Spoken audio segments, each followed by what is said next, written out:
Hi, I'm John Stacy, and I'd like to talk to you for a few minutes about the first of the Canterbury Tales that we're going to look at, and that is The Pardoner's Tale.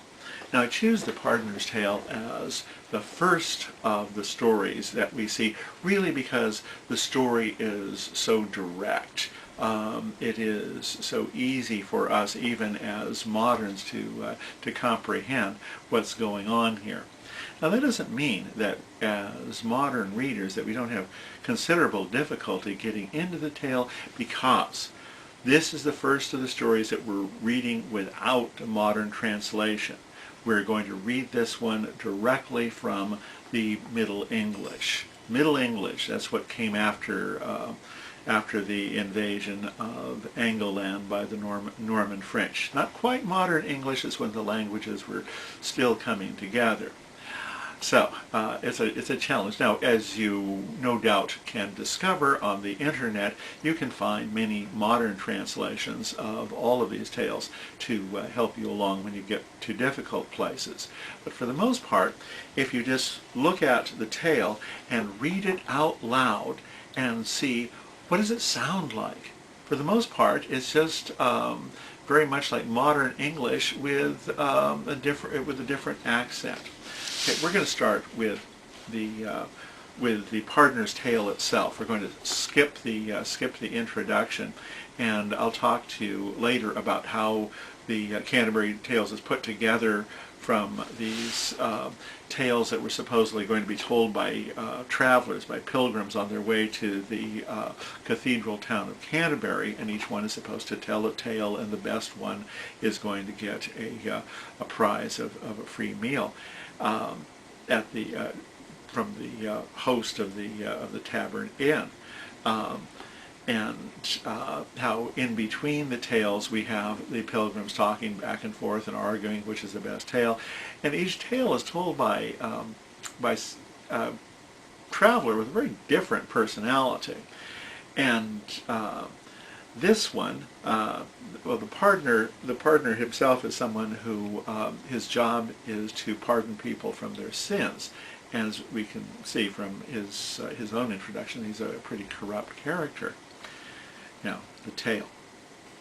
If we take a look at page 288, under the Chaucer, the Pardoner's Tale, the Pardoner's Prologue and Tale. Okay, let's take a look at the language here.